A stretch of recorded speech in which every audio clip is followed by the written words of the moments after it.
The samurai of the Edo period were not merely warriors. They were living symbols of an ideal. Their armor, polished to a mirror's sheen, reflected not only the sun, but the weight of centuries of tradition. Their swords, carried with ritual precision, were said to embody their very souls. To the common people, these lords and their retainers were paragons of loyalty, discipline, and restraint. They were the guardians of order in a fragile society, the enforcers of a code that promised stability in an age of intrigue. But this image was carefully constructed, a mask as rigid and deliberate as the lacquered helmets they wore into battle. Behind the mask, the reality was far more complex and far more human. The Bushido code demanded purity, yet purity was an illusion. The same men who preached self-control often indulged in pleasures that contradicted every vow they swore to uphold. In the great castles of Edo, Kyoto, and Osaka, the air was thick with ceremony. Lords bowed with perfect grace, their words measured, their gestures rehearsed. Yet behind sliding paper doors, whispers carried tales of indulgence, of courtesans smuggled into private chambers, of geisha whose songs masked forbidden liaisons, of retainers whose loyalty was bound not only by oath, but by intimacy. The contradiction was stark. The samurai lord was expected to embody restraint, yet he lived in a world where temptation was woven into the very fabric of power. The tea ceremony, with its quiet elegance, was often followed by nights of excess. The same hand that signed decrees of justice might hours later reach for pleasures that could never be spoken of in public. And so, the mask of honor became both armor and prison. To maintain it required constant vigilance, elaborate deception, and the complicity of those who served closest. A retainer who knew too much could become a liability. A courtesan who whispered secrets could bring down an entire clan. The mask had to remain unbroken, for once it cracked, the illusion of honor shattered, and with it, the fragile balance of power. This opening chapter is not about scandal itself, but about the tension between appearance and reality. It is about the performance of honor, the theater of Bushido, and the unspoken truth that the greatest danger to a samurai lord was not always the blade of an enemy, but the exposure of his own desires. The audience is left with a haunting question. If the mask of honor was only a performance, what truly lay beneath it? The castles of the Edo period were fortresses of silence. Their sliding paper doors, delicate and translucent, seemed to promise serenity. Yet they were also the perfect conduits for whispers. Behind those walls, the true lives of the samurai lords unfolded, far removed from the rigid ideals of Bushido. By day, the lords presided over councils, their words measured, their gestures precise. But when the lanterns dimmed and the corridors emptied, another world stirred to life.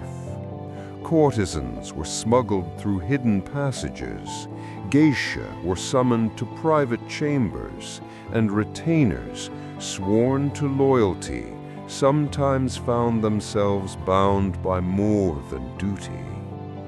The contradictions were dangerous. A single rumor, carried by a servant or overheard through a thin wall, could unravel reputations built over decades. The samurai's honor was not only a matter of sword and battlefield, but of secrecy and silence. Every indulgence was a gamble, every tryst a potential scandal. The floating world of Edo's pleasure quarters thrived on this tension. Geisha houses and brothels became extensions of political life, where alliances were whispered over sake, and rivalries were inflamed by jealousy. A lord's choice of companion could signal loyalty, rebellion, or weakness, and yet the allure was irresistible. For the lords, these liaisons were more than fleeting pleasures. They were escapes from the suffocating weight of expectation, moments where the mask of honor could be set aside. But the walls had ears, and the whispers they carried could travel farther than any blade. In this chapter, the audience begins to see how the private desires of the samurai were never truly private. Behind the paper walls, secrets multiplied, and with them, the seeds of betrayal, blackmail, and downfall. Among the many contradictions of the samurai world, none was more complex or more dangerous than the practice of shudo, the way of youths. Far from being a hidden anomaly, shudo was an accepted tradition in which older samurai lords and their young retainers forged bonds that were both martial and intimate. These relationships were said to strengthen loyalty on the battlefield, binding warriors together with ties deeper than mere duty. To the outside world, shudo was cloaked in the language of honor.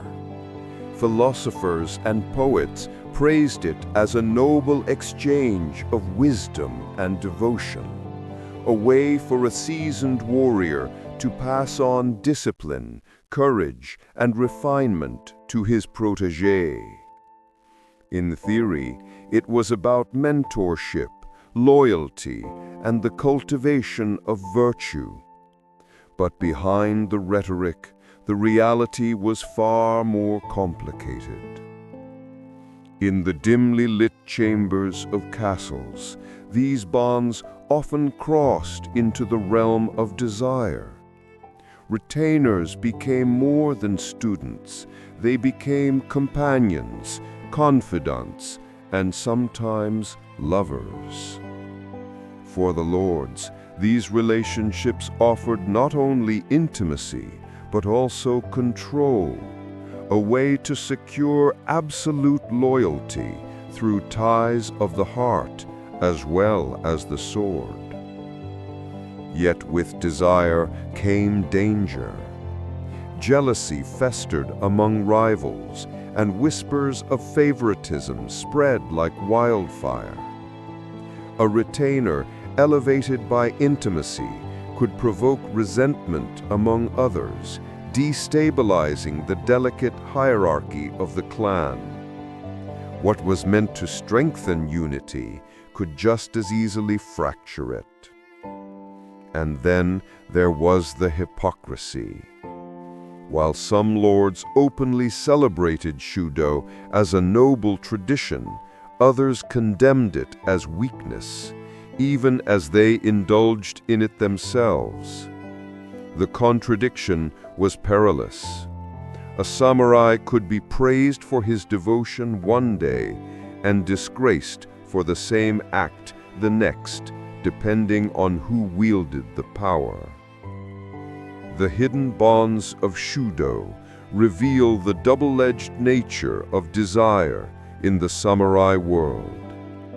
It was a practice that could inspire loyalty strong enough to face death, but also jealousy sharp enough to spark betrayal.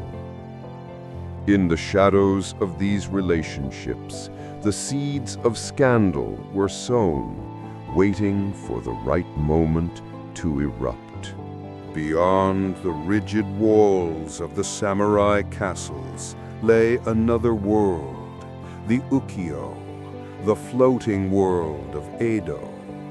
Here, lanterns glowed through the night, shamisen strings hummed with melancholy songs, and the air was thick with incense and sake.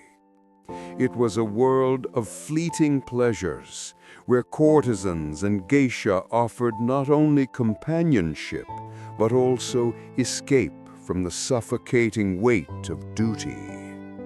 But beneath the painted smiles and silken robes, the courtesans carried something far more dangerous than beauty: knowledge.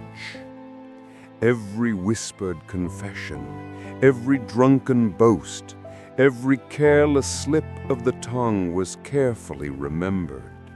Some courtesans even kept written ledgers, discreet records of who visited, what was said, and what was promised in the haze of passion.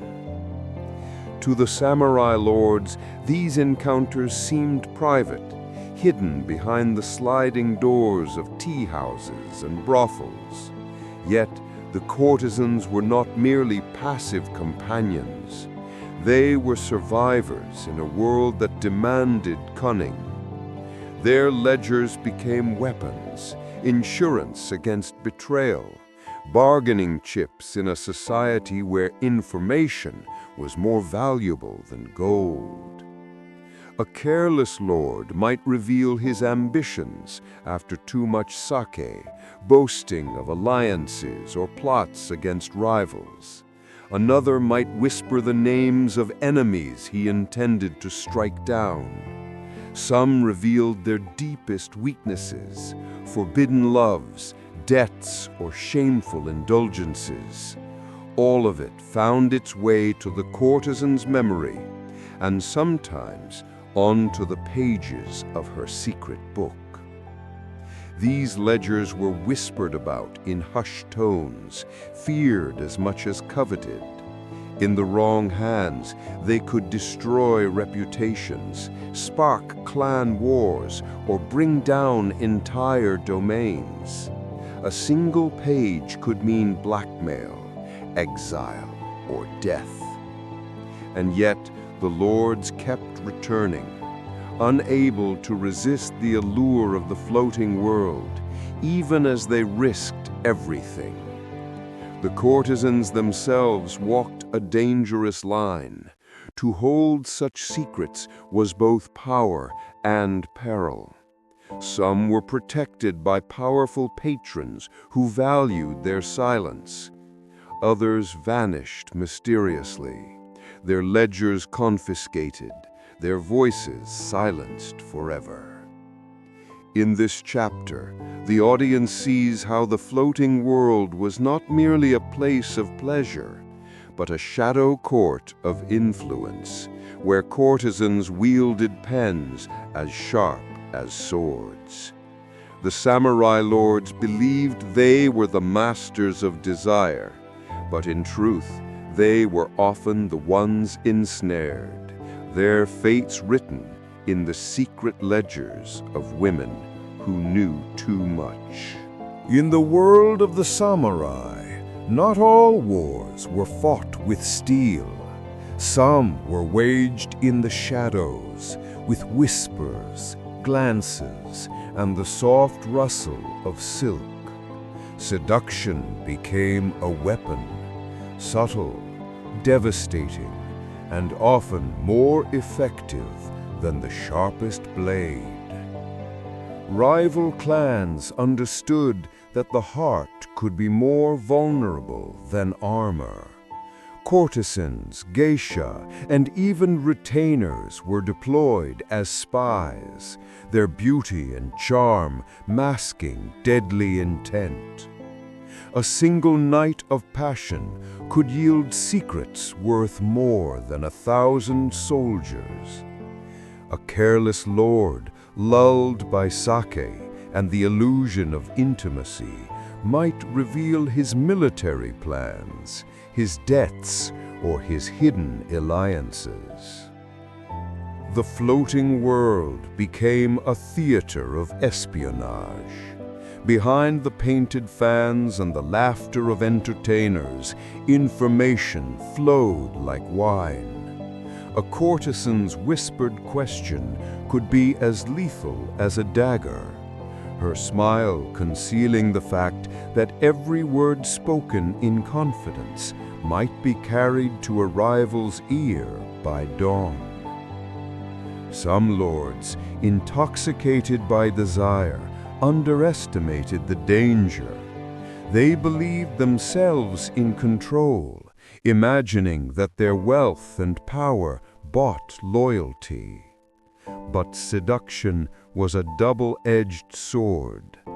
The same courtesan who soothed the lord's loneliness might also serve as the confidant of his enemy.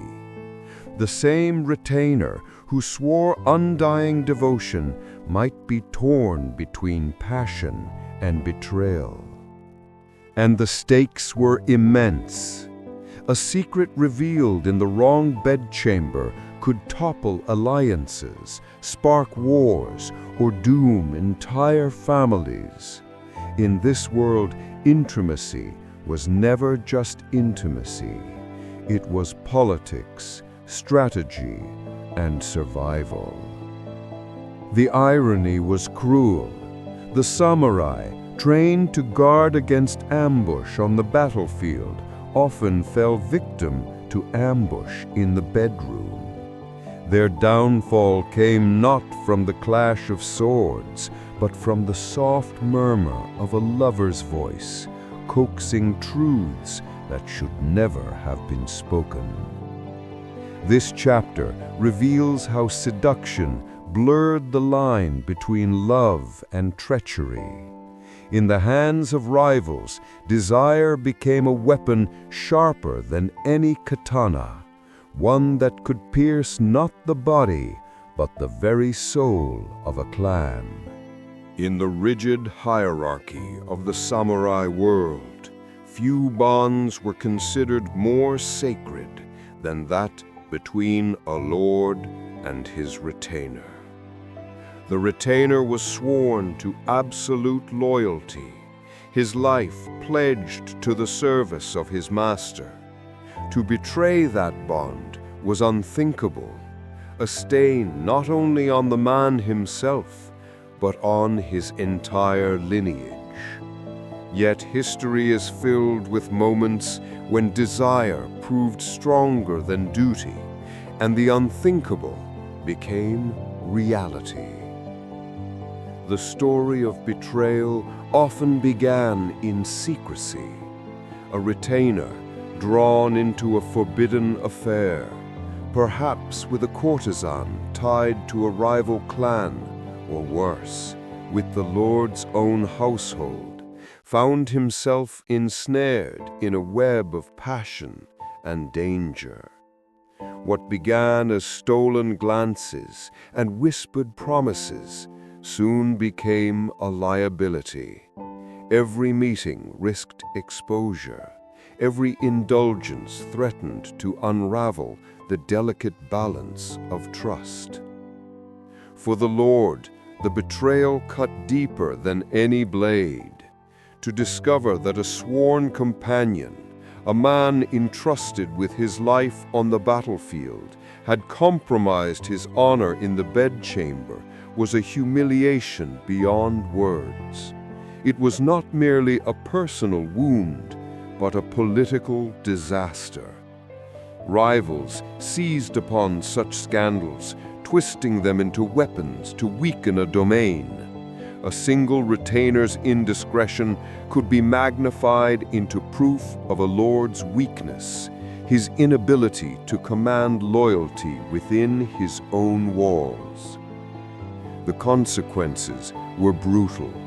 Some retainers were forced to commit seppuku, their deaths staged as acts of honor to mask the shame of betrayal. Others simply vanished, their fates whispered about but never confirmed. And yet the damage was already done. Once the bond of loyalty was broken, suspicion spread like wildfire. Every retainer became a potential traitor, every servant a possible spy. The tragedy of these betrayals was that they were rarely born of malice. More often, they were the result of human weakness, of desire colliding with duty, of hearts that strayed where they should not.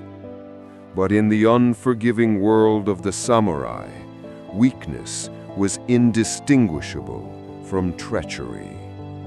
This chapter marks a turning point in the story, the realization that forbidden desires were not only private indulgences, but cracks in the very foundation of loyalty.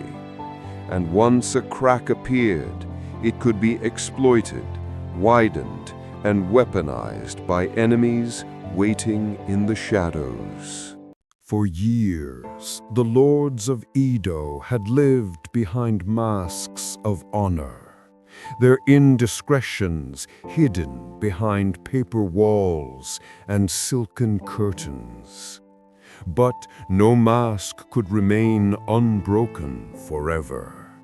When a scandal surfaced, it spread like wildfire, igniting not only gossip in the pleasure quarters, but unrest across the entire domain. It often began with a whisper. A servant overheard too much, a courtesan betrayed a confidence, or a rival clan deliberately leaked a secret. What had once been confined to the shadows suddenly spilled into the streets. The people murmured in marketplaces, retainers exchanged uneasy glances, and rival lords sharpened their political daggers. The scandal might be a lord's forbidden affair with a courtesan tied to an enemy clan, or the exposure of a retainer elevated through intimacy rather than merit. Sometimes it was the revelation of debts incurred in the floating world, debts so vast they threatened the stability of the treasury. Whatever the form, the effect was the same. The Lord's image of discipline and purity shattered, and with it the fragile trust of his people. The consequences rippled outward. Retainers, once bound by loyalty, began to question their master's judgment. Commoners who revered the samurai as paragons of virtue whispered of hypocrisy. Rivals seized the moment, spreading rumors with calculated precision, turning scandal into political leverage. Even the shogunate, ever watchful, might intervene, citing moral corruption as justification to strip a lord of his lands. And yet, the most dangerous aspect of scandal was not the truth itself, but the perception of weakness. In a world where power depended on fear and respect, a lord tainted by whispers of indulgence or betrayal became vulnerable. Enemies who once hesitated now struck boldly, sensing blood in the water. The scandal that shook a domain was never just about desire. It was about the collapse of the illusion of control. A single night of passion, a single careless word could unravel decades of carefully maintained honor. And once the people believed their lord was weak, no amount of swords or soldiers could fully restore his authority. For the samurai, life was defined by absolutes: loyalty to one's lord, obedience to the code of Bushido, and the willingness to sacrifice everything for honor. Yet beneath the rigid surface, the heart was not so easily commanded. In the quiet hours of night, when the mask of discipline slipped, many warriors found themselves caught in a struggle more perilous than any clash of swords: the duel between desire and duty. This conflict was not abstract. It lived in the choices of men who risked everything for forbidden love. A retainer who had sworn his life to his master might also be bound by passion to a courtesan, or even to another warrior.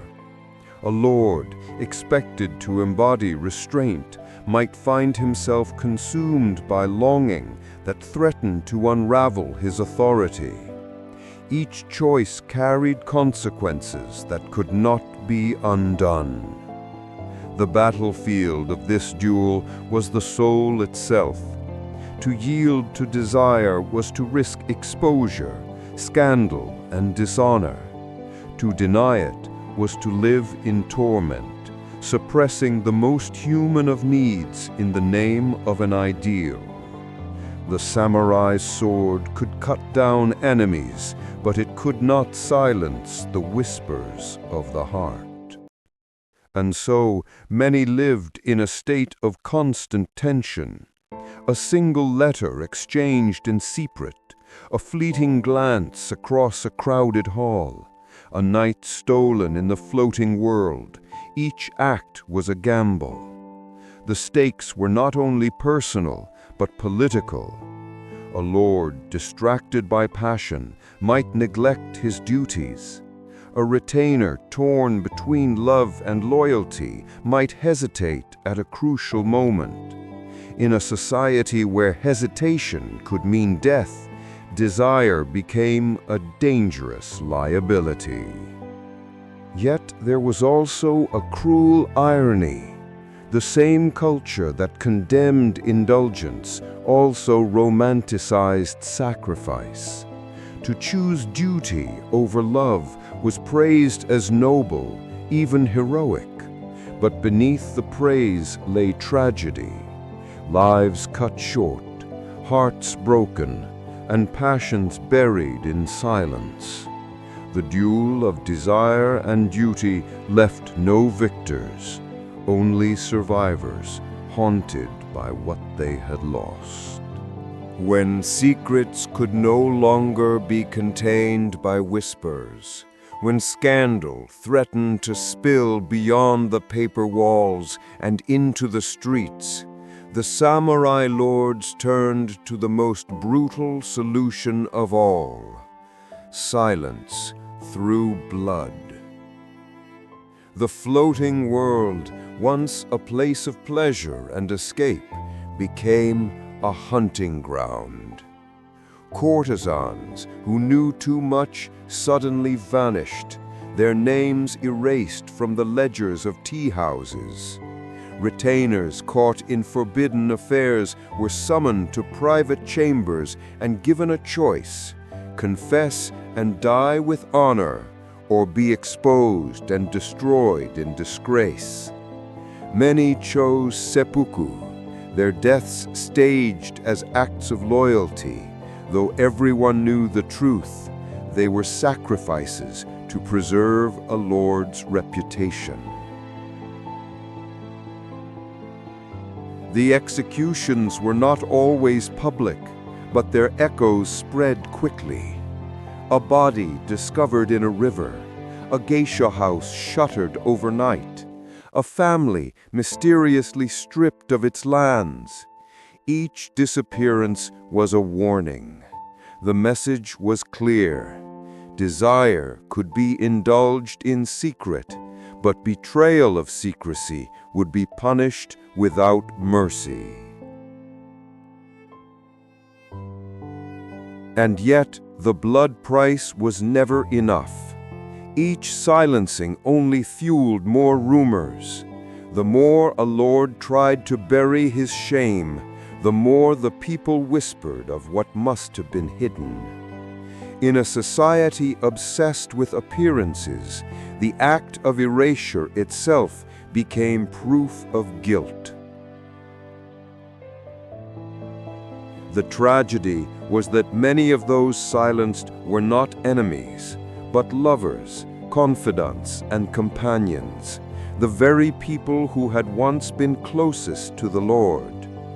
In the end, intimacy became a liability, and affection a death sentence.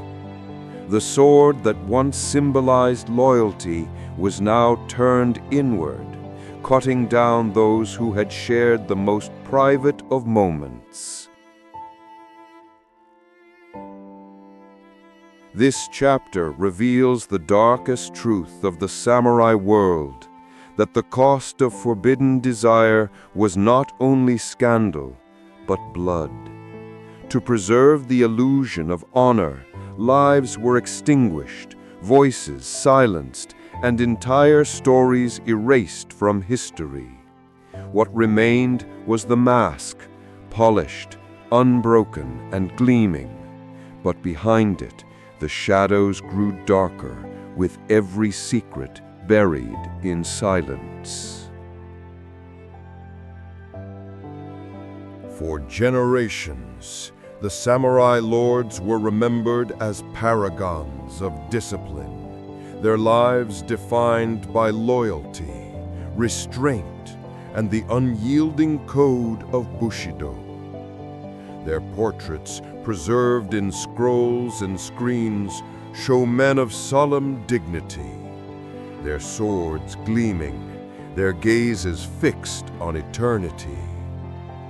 But history, when stripped of its lacquer, tells a different story. The scandals, the betrayals, the silenced lovers, these were not isolated incidents, nor were they mere lapses of judgment. They were part of a deeper truth. Forbidden desires were not simply weaknesses to be hidden, but tools of power deliberately wielded. Seduction was not only a danger, it was a strategy. Courtesans were not merely companions, but instruments of influence.